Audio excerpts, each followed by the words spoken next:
अस्सलामुअलैकुम प्यारे बच्चों, उम्मीद करता हूँ आप सब खैरियत से होंगे। Welcome back to my YouTube channel chemistry for you. प्यारे बच्चों, अब एक एग्जांपल को डिस्कस करते हैं ताकि आपको तमाम बातें या तमाम कंसेप्ट जो हैं वो अच्छे तरीके से क्लियर हो जाएं। तो आपने सबसे पहले स्टेटमेंट को पढ़ना है और ये डिसाइड करना है कि ये इसमें हमें सिग्मा दिया गया है। तो प्यारे बच्चों, आइए चलते हैं एक एग्जांपल की तरफ ताकि आपको बेहतरीन तरीके से समझ आ सके तमाम कंसेप्ट्स की। तो क्वेश्चन है हमारे पास, a sample of 900 plants is found to have a mean of 34 centimetre. तो सबसे पहले हम गिवन डाटा लिख लेते हैं, हमें क्या क्या दिया गया है। 900 प्लांट्स यानी सैंपल का साइज दिया गया है, वो कितना है 900, और सैंपल साइज को आप किससे डिनोट करते हैं, n से। उसके बाद हमें दिया गया है found to have a mean of 34 centimetre, यानी सैंपल मीन यानी x बार जो है वो हमें कितना दिया गया है 34 सेंटीमीटर। उसके बाद वो कहता है as a random sample from a population with mean, यानी पॉपुलेशन मीन आपको कितनी दी गई है, म्यू बराबर है कितना 32 सेंटीमीटर, ठीक है। और सिग्मा की वैल्यू आपको कितनी दी गई है यहाँ पे 23 सेंटीमीटर। कहता है यूज 5% लेवल ऑफ सिग्निफिकेंस, यानी अल्फा की वैल्यू आपको कितनी दी गई है 5%, इसको मैं लिख लेता हूँ 0.05, ठीक है। तो ये स्टूडेंट्स हमारे पास सवाल है और हमने 5% अल्फा यानी लेवल ऑफ सिग्निफिकेंस को यूज करके अपनी डेरिवेशन या क्वेश्चन को हल करना है। तो इस क्लेम को हल करने के लिए सबसे पहले हमारा जो स्टेप 1 होता है वो क्या होता है जी, step 1 formulate the null and alternate hypothesis, ठीक है। सबसे पहले आपने नल और अल्टरनेट हाइपोथेसिस को फार्मूलेट करना होता है। तो पहले बच्चों अगर हम स्टेटमेंट में देखें तो वो कहता है is found to have a mean of 34 centimetre, can it be regarded as a random sample from a population with mean, यानी एक पॉपुलेशन है और उसका मीन उसने बता दिया है किसके इक्वल है 32 के इक्वल है, ठीक है। तो यहाँ पर हमारे पास जो नल हाइपोथेसिस बनेगा वो बनेगा h not mu equal to 30 equal to 32, ठीक है।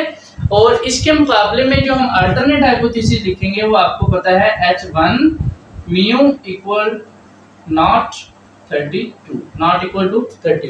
तो ये हमारा पहला स्टेप सिंपली कंप्लीट हो गया। आपने क्वेश्चन में देखना है कि उसने पॉपुलेशन मीन के बारे में क्या कहा है, इक्वल कहा है, एटलीस्ट कहा है या एटमोस्ट कहा है। तो उसके मुताबिक आपने नल हाइपोथेसिस लिखना है, नल हाइपोथेसिस को देखकर आपने अल्टरनेट हाइपोथेसिस उसका उलट लिखना है, ठीक है। दूसरा स्टेप हमारे पास प्यारे बच्चों क्या होता है, स्टेप नंबर 2, वो क्या होता है जी, level of significance, level of significance, ठीक है। लेवल ऑफ सिग्निफिकेंस प्यारे बच्चों उसने हमें यहाँ पे दिया है अल्फा, यहाँ आपने सिंपली लिख देना है अल्फा इज इक्वल टू 0.05, ठीक है। नेक्स्ट प्यारे बच्चों हम अपने थर्ड स्टेप की तरफ चलते हैं, स्टेप नंबर 3, कौन सा, test statistics to be use, test statistics to be use, ठीक है। अब आपको मैंने बताया था आपने स्टेटमेंट में देखना है, सिग्मा दिया हुआ है तो आपने जी कैलकुलेटेड लगा देना है। अगर सिग्मा नहीं दिया हुआ फिर आपने क्या देखना होता है, एन की वैल्यू ग्रेटर देन और इक्वल टू 30 है या स्मॉलर देन 30 है। तो आप देख सकते हैं यहाँ पर उसने हमें सिग्मा की वैल्यू दी हुई है और आप जानते हैं जब सिग्मा की वैल्यू दी गई हो व्हेन सिग्मा इज नोन, तो आपने कौन सा टेस्ट स्टैटिस्टिक लगाना होता है, जी कैलकुलेटेड बराबर है x bar minus mu not over sigma by n under root, ठीक है। ये आपने सिंपल यहाँ पे लिख देना है। उसके बाद स्टेप नंबर 4, स्टेप 4 में हम क्या करते हैं, कैलकुलेशन, क्या करेंगे, कैलकुलेशन, और कैलकुलेशन करके हमने इस जी कैलकुलेटेड की यहाँ से वैल्यू निकालनी है। तो हम क्या करते हैं, इस जी कैलकुलेटेड की वैल्यू यहाँ से निकाल लेते हैं। x बार हमारे पास क्या है 34, ठीक है, माइनस म्यू नॉट क्या है हमारे पास 32, उसके बाद सिग्मा हमारे पास क्या है 23 और n क्या है हमारे पास 900, ठीक है। जब प्यारे बच्चों आप इसको सॉल्व करते हैं और करने के बाद हमारे पास जो आंसर आता है वो आता है जी 2.61। तो ये हमारे पास आ गई है जी कैलकुलेटेड की वैल्यू। अब स्टेप नंबर 5, ठीक है, स्टेप नंबर 5, और उसमें क्या होता है जी क्रिटिकल या फिर रिजेक्शन रीजन, ठीक है, रिजेक्शन रीजन।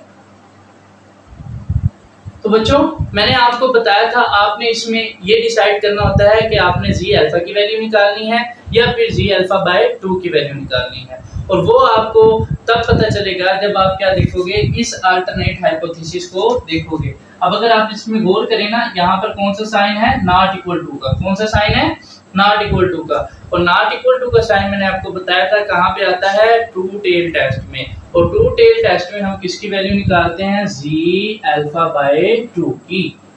ये चीज आपने वहां से समझनी है और अच्छे तरीके से देखें। आपने क्या करना है, इस स्टेप में आपने टेबल में से वैल्यू देखनी होती है, जी अल्फा की या फिर जी अल्फा बाय 2 की, और ये डिसाइड आपने कैसे करना है कि आप जी अल्फा की वैल्यू देखेंगे या जी अल्फा बाय 2 की। वो डिसाइड करने के लिए आपको ये अल्टरनेट हाइपोथेसिस देखना पड़ता है कि अगर यहाँ पे नॉट इक्वल टू का साइन है तो इसका मतलब टू टेल टेस्ट है, और टू टेल टेस्ट में क्या होता है, जो हमारे पास अल्फा होता है वो दोनों टेल के ऊपर डिवाइडेड होता है, यानी जी अल्फा बाय 2 की वैल्यू आप देखोगे। तो जी अल्फा बाय 2, तो जी अल्फा हमारे पास कितना उसने दिया है, 0.05 बाय 2, ठीक है। उसके बाद जब आप इसको डिवाइड करेंगे तो जी 0.025। अरे बच्चों जब इस जी 0.025 की वैल्यू जब आप टी के टेबल में इंफिनिटी की लाइन में देखेंगे तो आपके पास आंसर आता है 1.96, ठीक है। अब आपके पास ये जी कैलकुलेटेड की वैल्यू भी आ गई है और ये जी अल्फा बाय 2 की वैल्यू भी आ गई है। उसके बाद आपने अपना फाइनल स्टेप करना होता है, क्या होता है जी, कंक्लूजन। क्या होता है, कंक्लूजन, ठीक है। इसमें आपने क्या करना है, मैंने आपको बताया था इन दोनों वैल्यूज का आपने क्या करना है, मुवाजना। अगर जी कैलकुलेटेड की वैल्यू इस टेबल वैल्यू से बड़ी होगी आपने क्या करना होता है, रिजेक्ट एच नॉट। और आप यहाँ देख सकते हैं कि Z calculated is greater than 1.96, so reject H not, ठीक है। तो इस तरीके से आप अपना क्वेश्चन इजीली हल कर सकते हैं। बहुत ही सिंपल स्टेप्स हैं, इस स्टेप की डिटेल मैंने आपको समझाई है।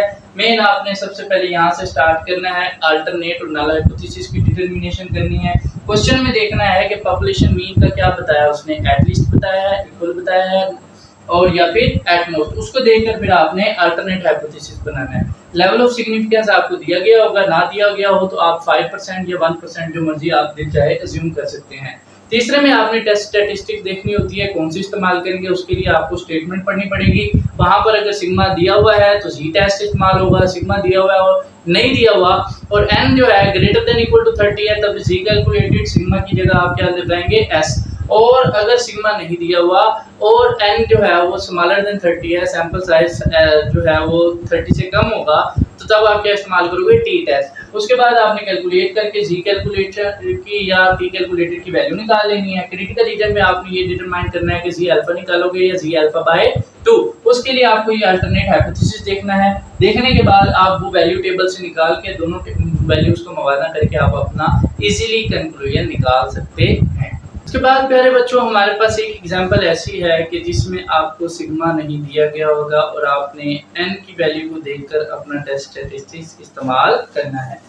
तो क्वेश्चन है, a random sample of 100 observations is taken from normal population. एक नॉर्मल पॉपुलेशन से उन्होंने 100 ऑब्जर्वेशन का सैंपल कलेक्ट किया है and its mean and variance are 8.14 and 16। और सैंपल का जो मीन है वो कितना है, 8.14, और सैंपल का जो वेरिएंस है वो कितना है, 16। Test the hypothesis that population mean is less than 9.4। ये पॉपुलेशन जो मीन है वो क्या है, लेस देन 9.4 हो, उसके लिए आप इस हाइपोथेसिस को क्या करें, टेस्ट करें। और लेवल ऑफ सिग्निफिकेंस जो आपने इस्तेमाल करना है वो क्या करना है, 5%।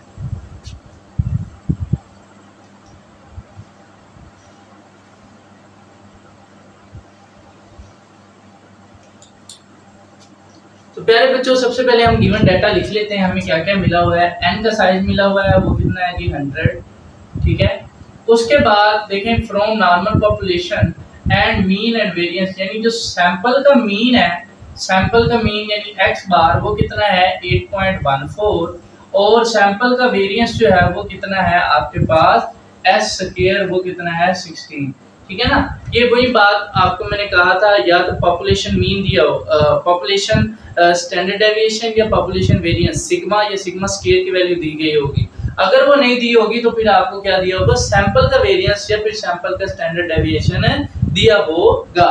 तो यहाँ पर उसने देखे हमें सैंपल का वेरिएंस दिया है, हम इसके अंडर रूट निकाल के हम क्या कर लेते हैं, सैंपल का जो स्टैंडर्ड डेविएशन है वो कितना आ जाएगा 4। ठीक है, क्योंकि हमने अब आगे जो टेस्ट स्टैटिस्टिक्स इस्तेमाल करनी है उसमें s की वैल्यू लेनी है, s स्क्वायर की वैल्यू नहीं लेनी।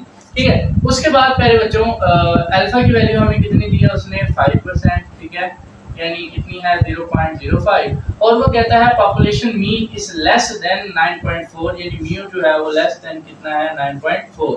तो चलें अब अपने स्टेप्स की तरफ चलते हैं सॉल्व करने की। पहला क्या है जी, formulate the null and alternate hypothesis. तो उसने हमें बताया है कि पॉपुलेशन मीन जो है वो लेस देन 9.4 है, और वो आप जानते हैं लेस देन का साइन किस में आता है, अल्टरनेट में। तो h1 ठीक है म्यू लेस देन 9.4, तो इसके अकॉर्डिंग जो हमारा नल हाइपोथेसिस होगा वो क्या होगा h0 ठीक है म्यू ग्रेटर देन और इक्वल टू 9.4। ठीक है, तो इस तरीके से आपने पहले स्टेप में नल और अल्टरनेट हाइपोथेसिस को फार्मूलेट करना है। दूसरा लेवल ऑफ सिग्निफिकेंस वो आपको दिया हुआ है अल्फा इज इक्वल टू 0.05। सही है, नेक्स्ट स्टेप में हमने क्या करना है, test statistics to be used. इसको समझने के लिए मैंने आपको कहा था स्टेटमेंट में देखना है, 3 पॉइंट्स हैं, सिग्मा दिया हुआ है तो जी कैलकुलेटेड, सिग्मा नहीं दिया हुआ फिर आपने n की वैल्यू को देखना है। अब देखें सिग्मा यहाँ पर नहीं दिया हुआ, सिग्मा अननोन, उसके साथ जो n जो है वो क्या है ग्रेटर देन 30 है, n इज ग्रेटर देन 30। तो आपने कौन सा टेस्ट लगाना है, जी कैलकुलेटेड बराबर है x bar minus mu not over sigma को आपने कैपिटल S से रिप्लेस कर देना है और साथ n अंडर रूट। ठीक है, अब नेक्स्ट हम चलते हैं कैलकुलेशन की तरफ। कैलकुलेशन में हमने इन तमाम की वैल्यू जहां से पुट करके जी कैलकुलेटेड की वैल्यू को निकालना है। तो हम निकाल लेते हैं कि जी कैलकुलेटेड बराबर है x बार कितना है हमारे पास 8.14 माइनस म्यू है जी 9.4, उसके बाद s जो है हमारे पास वो कितना है 4 और 100 का अंडर रूट। ठीक है बटा बच्चों, जब हम इसको सॉल्व करते हैं तो हमारे पास जो आंसर आता है वो है जी -3.14। ठीक है, उसके बाद हमारा नेक्स्ट स्टेप है क्रिटिकल रीजन या फिर रिजेक्शन रीजन। इसमें आपने सबसे पहले ये डिसाइड करना होता है आपने जी अल्फा की वैल्यू निकालनी है या जी अल्फा बाय 2 की वैल्यू टेबल से निकालनी है। उसको देखने के लिए आपको आपका अल्टरनेट हाइपोथेसिस देखना होता है कि इसके अंदर कौन सा साइन है। तो आप यहाँ देख सकते हैं यहाँ पे स्मॉलर का साइन है, और ये किसमें इस्तेमाल होता है, वन टेल टेस्ट में, जिसमें पूरा रिजेक्शन रीजन एक ही टेल पे मौजूद होता है। तो उसके लिए आप क्या इस्तेमाल करते हैं, अल्फा की वैल्यू।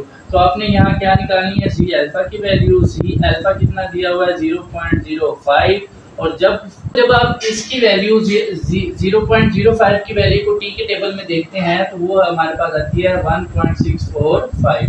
तो अब हमारे पास दोनों वैल्यूज आ चुकी हैं, जी टेबुलेटेड वैल्यू भी है और हमारे पास कैलकुलेटेड वैल्यू भी है। और आखिरी स्टेप में हमने क्या करना होता है, कंक्लूजन। कंक्लूजन में आप देख सकते हैं कि जी कैलकुलेटेड की वैल्यू माइनस में है, वो इससे छोटी है, और अगर जी कैलकुलेटेड की वैल्यू टेबल वैल्यू से छोटी हो तब आप क्या करते हो, accept H not since Z calculated smaller than 1.645 so accept H not. तो इस तरीके से प्यारे बच्चों आप कोई भी सवाल हो आप इसको हल कर सकते हैं। उम्मीद है आपको लेक्चर की समझ आई होगी। अगर कोई बात क्लियर ना हुई हो तो आप कमेंट सेक्शन में पूछ सकते हैं। मिलते हैं नेक्स्ट लेक्चर में, तब तक अपना ख्याल रखिए। खुदा हाफिज़।